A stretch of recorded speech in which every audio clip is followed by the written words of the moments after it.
बिस्मिल्लाहिर्रहमानिर्रहीम, अस्सलाम वालेकुम डियर स्टूडेंट्स। आज के हमारे इस लेक्चर में हमने एक्सरसाइज 2.6 फर्स्ट ईयर मैथमेटिक्स का हमारे पास सेकंड चैप्टर का क्वेश्चन नंबर 4 है।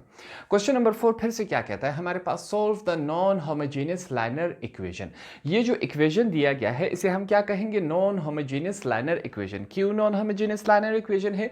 क्योंकि इसका जो राइट हैंड साइड है, जो कॉन्स्टेंट है, वो तमाम वैल्यूज हमारे पास बराबर नहीं है। जब बराबर नहीं होंगे तो ऐसे इक्वेशन को हम कहेंगे नॉन होमोजेनियस लाइनर इक्वेशन। ठीक है, अब यहाँ पर हमने कौन सा फार्मूला इस्तेमाल करना है, किस मेथड से हमने इस क्वेश्चन को सॉल्व करना है, by using Gauss elimination method, जिसे सादा अल्फाज में हम क्या कहते हैं, इशेलॉन फॉर्म में हमने इसको कन्वर्ट करना है। अब इशेलॉन फॉर्म हमने सीखा हुआ था, यहाँ पर फिर से सीख लेते हैं कि हमारे पास ये रफ फर्क है, ठीक है, आपके समझाने के लिए। हमारे पास इशेलॉन फॉर्म क्या होता है, ठीक है, ये मैट्रिक्स में एक बना रहा हूँ। इशेलॉन फॉर्म यहाँ पर 1 से स्टार्ट होगा, 1 0 0, यहाँ पर 1 होगा और यहाँ पर 0, यहाँ पर 1। ठीक है, हमारे पास अगर हम इस फॉर्म में इसको कन्वर्ट करवा ले कि यहाँ पर तमाम के तमाम 1 हो और ये वाला जो साइड होगा वो हमारे पास 0 होगा। यहाँ पर हमारे पास कुछ भी हो, for example A B C, यहाँ पर कोई भी वैल्यू आ जाए उससे हमें कोई फर्क नहीं पड़ता। ठीक है, अगर ऐसी फॉर्म में हम इसको कन्वर्ट कर ले तो इसे हम क्या कहेंगे, इशेलॉन फॉर्म कहेंगे। इससे पहले हम इस एक्सरसाइज में हम ये सीख चुके हैं। ठीक है, तो हमने सिंपली क्वेश्चन को इशेलॉन फॉर्म में कन्वर्ट करना होगा। अगर यहाँ A B C की जगह भी हमारे पास 0 आ जाए, इन तीनों की जगह भी 0 आ जाए, बकाया सेम हो, तो इसे हम क्या कहेंगे, रिड्यूस्ड इशेलॉन फॉर्म। तो इशेलॉन फॉर्म में और रिड्यूस्ड इशेलॉन फॉर्म में सिर्फ इतना ही फर्क है। क्वेश्चन की तरफ चलते हैं। सबसे पहले इस लाइनर इक्वेशन को हम क्या करेंगे, मैट्रिक्स की फॉर्म में हमने कन्वर्ट करना है। अब मैट्रिक्स की फॉर्म में कन्वर्ट करने के लिए सबसे पहले हम क्या लिखेंगे, मैट्रिक्स फॉर्म। ठीक है, यहाँ पर हमने लिख लिया कि हम सबसे पहले इसे मैट्रिक्स की फॉर्म में कन्वर्ट कर रहे हैं। अब मैट्रिक्स की फॉर्म में कन्वर्ट करने के लिए हमारे पास फार्मूला क्या था, A x is equal to B. हम इसको इस फॉर्म में कन्वर्ट करेंगे। सबसे पहले हमारे पास A से क्या बनता है, यहाँ पर हम लगाएंगे। ए से हमारे पास क्या है, कोफिशिएंट मैट्रिक्स। कोफिशिएंट किसे कहते हैं, यहां पर x के साथ जो भी नंबर लिखा गया है लेफ्ट हैंड साइड पे, वो नंबर हमारे पास कोफिशिएंट होता है। तो स्टार्ट करते हैं पहले रो से। यहां पर x के साथ क्या है, 3। यहां पर x के साथ कुछ नहीं है तो हम क्या लिखेंगे, 1 लिखेंगे। यहां पर x के साथ क्या है, 2। फिर से x के साथ क्या लिखा गया है, 0 2। यहां पर x के साथ कुछ नहीं है, हम क्या लिखेंगे, 1। लास्ट रो की तरफ चलते हैं। यहां पर हमारे पास कुछ नहीं है, हम क्या लिखेंगे, 1 -1। ठीक है, और लास्ट में हमारे पास क्या है, 2। तो ये सबसे पहले हमने क्या लिखा, कोफिशिएंट मैट्रिक्स यहां पर हमने बना लिया। कोफिशिएंट मतलब ये जो नंबर्स हमने इस वाले इक्वेशन से ले लिए। अगला हमारे पास क्या आता है, x। x से मुराद क्या है, अननोन मैट्रिक्स, वो मैट्रिक्स जो हमें मालूम नहीं है। जैसे कि हमारे पास यहां पर क्या है, x1 x2 और x3। ये जो मैट्रिक्स है ये हमें मालूम नहीं है, इन तीनों की हमने वैल्यू फाइंड आउट करनी है इस क्वेश्चन में। ठीक है, तो इस वजह से इसे हमने कहा कि ये हमारे पास अननोन है। इज इक्वल टू लगाया, फिर से हमारे पास क्या है, अब b आएगा। b से मुराद हमारे पास क्या है, कांस्टेंट मैट्रिक्स। कांस्टेंट ये जो राइट हैंड साइड पे लिखे गए हैं, 4 4 0 और 2। ठीक है, ये हमारे पास है, ये हो गया हमारे पास कांस्टेंट मैट्रिक्स। तो हमने सिंपली ये जो नॉन होमोजेनियस लाइनर इक्वेशन था, इसको हमने क्या किया, इसको हमने मैट्रिक्स की फॉर्म में कन्वर्ट करवा दिया। अब हमने क्या करना है, इस मैट्रिक्स को हमने इशेलॉन फॉर्म में कन्वर्ट करना है। देखना है कि क्या ये इशेलॉन फॉर्म में कन्वर्ट होगा या नहीं होगा। तो उसके लिए सबसे पहले हम क्या करेंगे, इस मैट्रिक्स को हमने ऑगमेंटेड मैट्रिक्स में कन्वर्ट करना है। यहां पर हम सीखेंगे। सबसे पहले यहां पर मैंने क्या लिखा, ऑगमेंटेड मैट्रिक्स। ठीक है, ऑगमेंटेड मैट्रिक्स में हमने इसे कन्वर्ट करना है। अब ऑगमेंटेड मैट्रिक्स क्या होता है, यहां पर आपके समझाने के लिए मैं लिख लेता हूं, A रेशो B। अगर हम A और B को रेशो की फॉर्म में, इस फॉर्म में लिख ले तो ये क्या बनता है, ऑगमेंटेड, और इसे हम C से जाहिर करते हैं। इन दोनों को हम क्या कहेंगे, C से जाहिर करेंगे। ये बात क्लियर हो गई। अब यहां पर चेक करें, इन दोनों को इसी फॉर्म में लिखेंगे। हमारे पास A भी है B भी है, तो यहाँ पर रेशियो की फॉर्म में दोनों को लिखेंगे। सबसे पहले हमारे पास क्या है, 3 1 और 2 है। फिर रेशियो डाल के हमने क्या लिखना है, B हमारे पास यहाँ पर क्या है, 4 है, हमने 4 लिखा। सेकेंड रो की तरफ चलते हैं, 0 2 1, ठीक है, रेशियो डाल के हमारे पास फिर से क्या है, यहाँ पर 0 है। थर्ड रो की तरफ चलेंगे, हमारे पास क्या है, 1 -1 और क्या है यहाँ पर हमारे पास 2, रेशो के बाद हमारे पास 2 वैल्यू मौजूद है। ये हमने मैट्रिक्स क्लोज करवाया।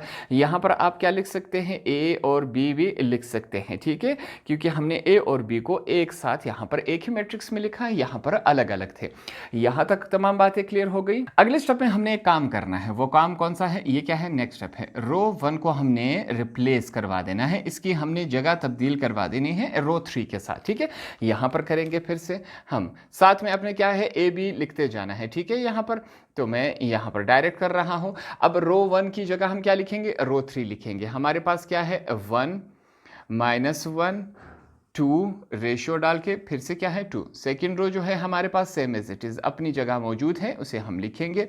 थर्ड रो की जगह अब क्या लिखेंगे, फर्स्ट रो हमारे पास है 3 1 2, रेशियो डाल के हमारे पास क्या आया, 4। ये हमने यहाँ पर लिख लिया, ठीक है।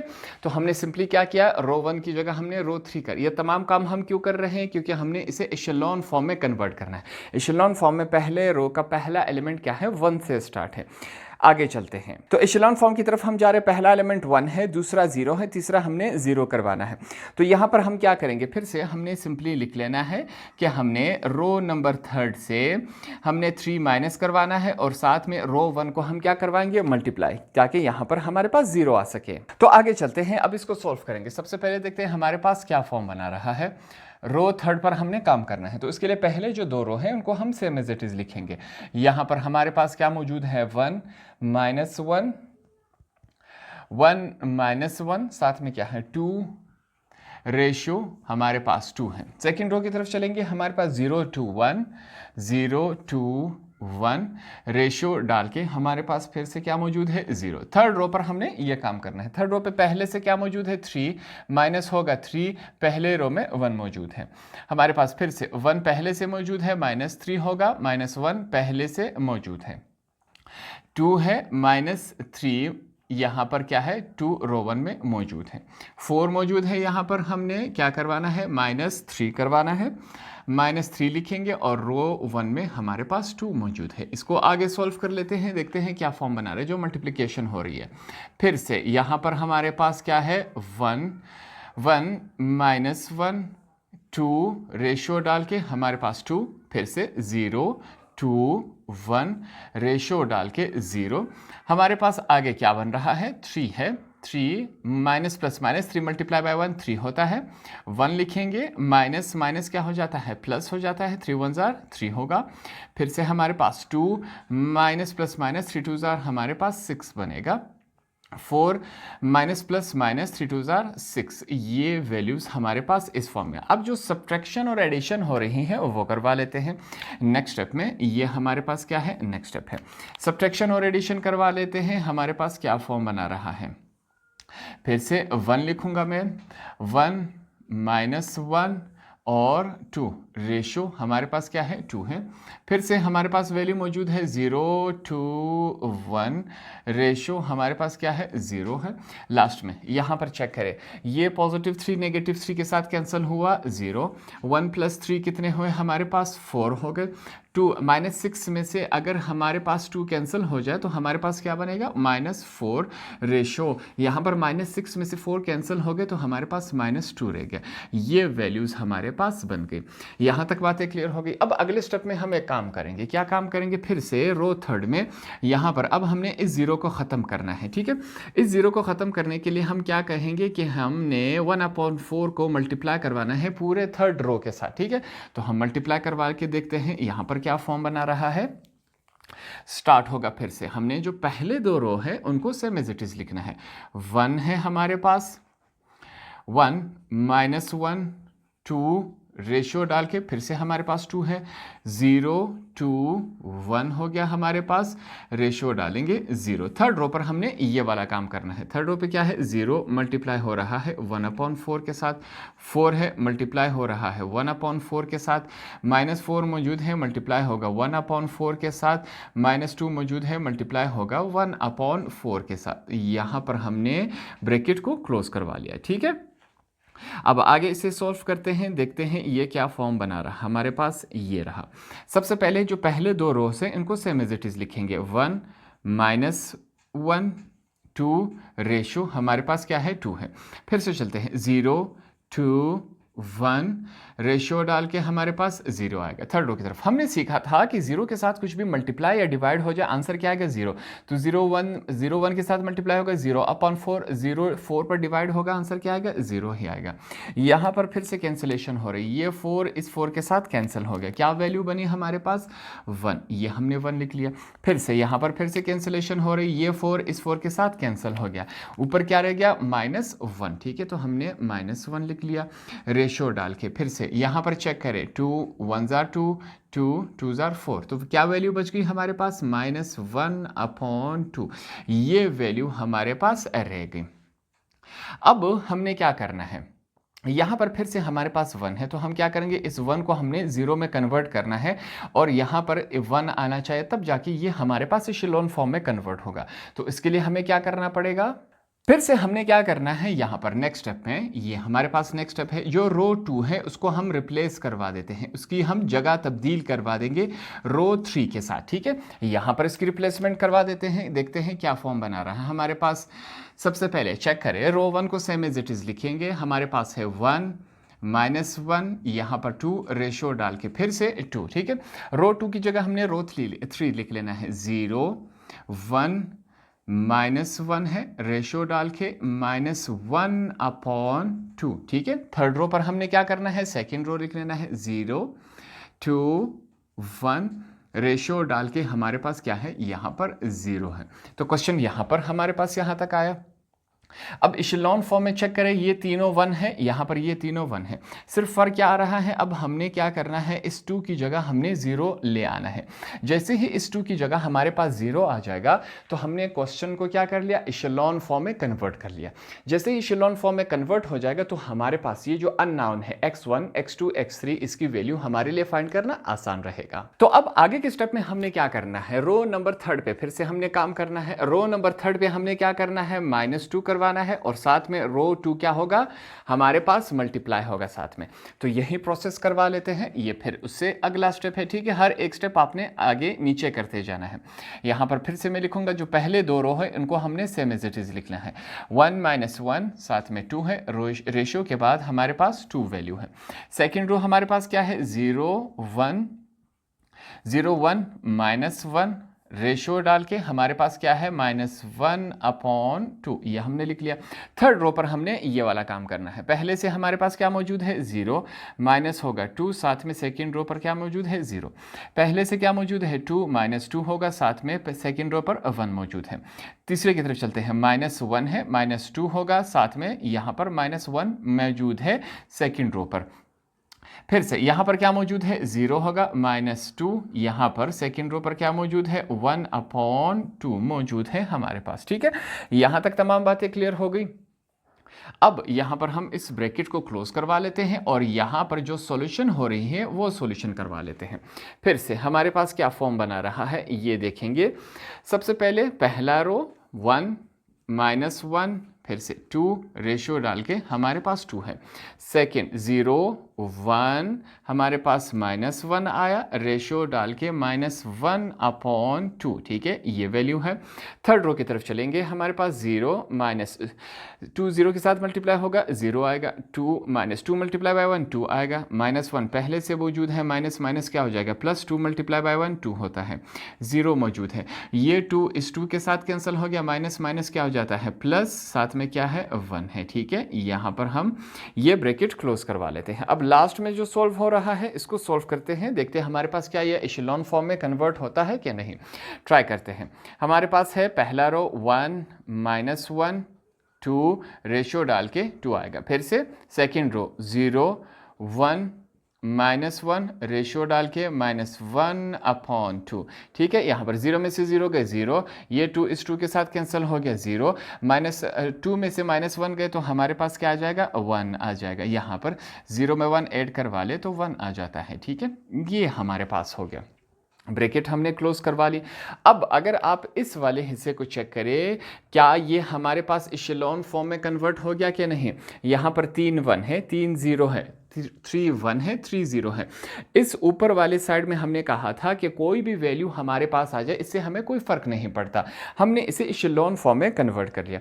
अब यहाँ पर एक बात आपने ध्यान रखनी है, यहाँ से लेकर यहाँ तक जो हिस्सा है वो हमारे पास क्या है, ए है। यहाँ से लेकर यहाँ तक जो हिस्सा है हमारे पास क्या है, बी है। अब स्टार्ट में हमने कुछ और लिखा था कि हमने जब इसे मैट्रिक्स की फॉर्म में कन्वर्ट किया था तो उसमें हमारे पास ए की वैल्यू कुछ और थी और बी की वैल्यू कुछ और थी। तो हमने उस मैट्रिक्स को सोल्व क्या करते करते हमारे पास यहाँ पर ए की वैल्यू हमारे पास डिफरेंट आई, बी की वैल्यू डिफरेंट आई। हमने क्या करना है, ए और बी की जगह अब ये वाली वैल्यूज डाल देनी है और जो एक्स था अननोन था उसको हमने सेम एज इट इज रख लेना है। तो अब यहाँ पर फिर से मैट्रिक्स फॉर्म बनाते हैं, देखते हैं ये हमारे पास किस फॉर्म में बनता है। सबसे पहले हमने क्या बनाना है, ए लिखना है। ए हमारे पास ये रहा, ठीक है, इसको लिखेंगे। हमारे पास है 1 -1 2, ठीक है। फिर से हमारे पास 0 1 -1, लास्ट में हमारे पास क्या है, 0 0 और 1 हो गया, ठीक है। ये मैट्रिक्स हमने यहाँ पर क्लोज कर लिया। फिर हमारे पास क्या है, x। x हमारे पास अननोन था, क्या था, x1 x2 और x3, ठीक है। ये हो गया हमारे पास इज इक्वल टू, फिर से हमने क्या करना है, b। b से मुराद क्या है, कांस्टेंट। इससे पहले b हमारे पास ये वैल्यू थी, अब हमने क्या कर लिया, b को चेंज कर लिया। जैसे ही हमने उस मैट्रिक्स को स्टार्ट में जो हमारे पास ax_b था उसको हमने सोल्व किया तो हमारे पास a की वैल्यू भी डिफरेंट आई और b की भी। अब हमने इन दोनों वैल्यूज को इस्तेमाल करना है a और b की जगह। तो b पहले हमारे पास ये था, सोल्व होने के बाद हमारे पास b ये रह गया, क्या है, 2 -1/2 और लास्ट में क्या है, 1 है। ये हमारे पास हो गया, हमने इसको मैट्रिक्स फॉर्म में कन्वर्ट करवा दिया। ax_b अब हमारे पास इस फॉर्म में आया। हमने ये जो एशेलॉन फॉर्म है इसमें इसको क्यों कन्वर्ट किया, ठीक है। एशेलॉन फॉर्म हमें इस वजह से चाहिए था ताकि हम x1 x2 और x3 की वैल्यूज़ फाइंड आउट कर सके। अब यहाँ पर देखेंगे कि इसके ज़रिए हम कैसे वैल्यूज़ फाइंड आउट करते हैं, चेक करें। सबसे पहले हमने क्या करना है, रो को कॉलम के साथ मल्टीप्लाई करवाना है, रो को कॉलम के साथ, रो को कॉलम के साथ।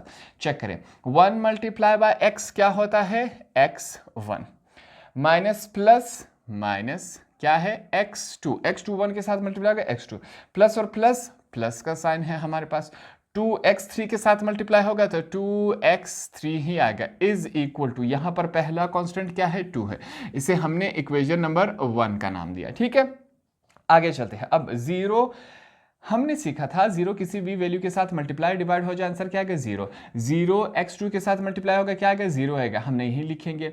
x1 के साथ, सॉरी, 0 x1 के साथ मल्टीप्लाई होगा, 0 0 को हम नहीं लिखेंगे। 1 x2 के साथ मल्टीप्लाई होगा तो क्या है, x2 ही आएगा।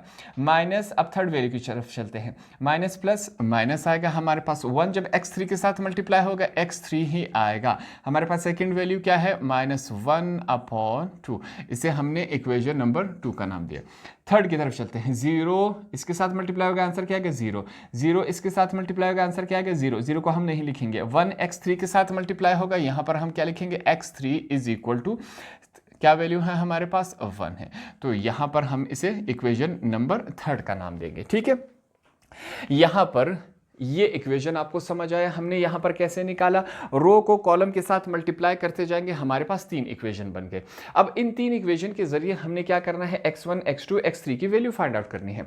सबसे पहले हमारे पास x3 की वैल्यू ऑटोमेटिकली ही हमारे पास आ गई। अब इस x3 की वैल्यू को इस्तेमाल करके हमने x2 और x1 की वैल्यू को फाइंड आउट करना है। तो यहाँ पर उसके लिए हम क्या लिखेंगे, सबसे पहले मैं लिखूंगा फ्रॉम इक्वेशन 3 हमारे पास वैल्यू क्या है, फ्रॉम इक्वेशन 3 हमारे पास x3 की वैल्यू आई, x3 इज इक्वल टू 1। ये हमारे पास इक्वेशन 3 के जरिए आया, इसको मैं हाईलाइट करवा देता हूं, ठीक है, ये आया।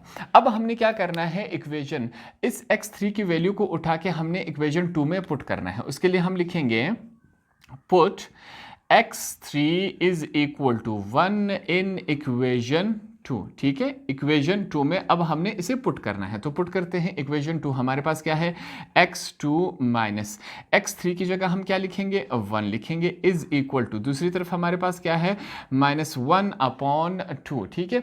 हमने सिंपली x ये जो इक्वेशन 2 है इसकी जगह x3 की जगह उसकी वैल्यू पुट अप कर दी तो ये इस शक्ल में बना। अब इसे आगे सॉल्व करेंगे। देखें यहां पर हमारे पास x2 मौजूद है, ठीक है। ये 1 यहां पर क्या है, नेगेटिव है, इज इक्वल टू की दूसरी तरफ, ये दूसरी तरफ आके क्या हो जाएगा, पॉजिटिव, तो ये पॉजिटिव हो गया। यहां पर -1/2 पहले से मौजूद था। यहां पर कुछ रफ वर्क हम करेंगे, ठीक है। ये हमारे पास क्या है, रफ वर्क है, इसको सीखें। 1 -1/2 ये हमारे पास वैल्यू है, ठीक है। इस वैल्यू को सॉल्व करेंगे। हमने सीखा था जहां पर कुछ नहीं होता वह हम क्या समझते हैं, 1 है। 1 और 2 का एलसीएम लेंगे, 1 × 2 2 होता है। 1 का टेबल कहाँ तक पढ़ेंगे, 2 आ जाए, 2 तक पढ़ेंगे, ऊपर 1 पहले से मौजूद है। -2 का टेबल 1 तक पढ़ेंगे कि 2 आ जाए, ऊपर 1 पहले से मौजूद है। सॉल्व करते जाएंगे इसको। 2 × 1 2 होता है, -1 × 1 1 होता है। क्या आया, 2 आया। 2 में से 1 गए, हमारे पास 1 रह गया, नीचे क्या है, 2 है। अब इन दोनों को जब हमने यहाँ पर रफ वर्क में सॉल्व किया, फाइनल प्रोडक्ट क्या है, 1/2। तो यहाँ पर हमारे पास x2 की वैल्यू क्या आई, 1/2 आई। इसको हमने हाईलाइट करवा लिया। दो वैल्यूज हमारे पास फाइंड आउट हो गई जिसे हमने रेड पेन से यहाँ पर हाईलाइट करवा लिया। x3 और x2 की वैल्यू आई। अब अगले स्टेप में हमने सिंपली क्या करना है, x3 और x2 की वैल्यू उठा के हमने इक्वेशन नंबर 1 में पुट अप कर देना है। उसके लिए यहां पर हम फिर से क्या लिखेंगे, put x2 is equal to 1/2 and x3 is equal to 1 in equation 1, ठीक है। इक्वेशन 1 में अब ये दोनों वैल्यूज पुट अप करते हैं। इक्वेशन 1 यहां पर क्या है, x1 है, माइनस x2 की जगह हम क्या पुट अप करेंगे, उसकी वैल्यू क्या है हमारे पास, 1/2 है। फिर क्या है, प्लस है, प्लस लिखा, क्या है, 2 है। फिर क्या है, x3 है, x3 की जगह हम ये लिख लेते हैं। साथ में हमारे पास इज इक्वल टू की सिर्फ क्या है, 2 है। ये इस फॉर्म में आया। फिर से x1 -1/2 प्लस का साइन है, यहां पर हमारे पास 2 × 1 2 हो जाता है, यहां पर 2 मौजूद है, ठीक है। यहां तक बातें क्लियर हो गई। अब आगे चेक करें, यहां पर मैं क्या करूंगा, x1 इज इक्वल टू, यहां पर आपने कुछ बातें सीख लेनी है, ठीक है। ये जो 2 है यहां पर क्या है, पॉजिटिव है, इज इक्वल टू के इस तरफ आके क्या हो जाएगा, नेगेटिव। यहां पर पहले से 2 मौजूद है, ये 2 इस तरफ आके क्या हो गया, नेगेटिव हो गया। अब ये जो -1/2 है यहां पर क्या है, नेगेटिव है, इज इक्वल टू के इस तरफ आके क्या बन जाएगा, ये हमारे पास पॉजिटिव बन जाएगा। यहां पर नेगेटिव है, दूसरी तरफ आके क्या बन जाएगा, पॉजिटिव बन जाएगा, ठीक है।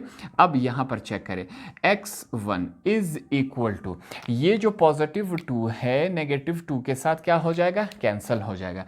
क्या वैल्यू रहेगी हमारे पास, 1/2। यहां पर हमारे पास वैल्यू रहेगी, इसको मैं हाईलाइट करवा लेता हूं।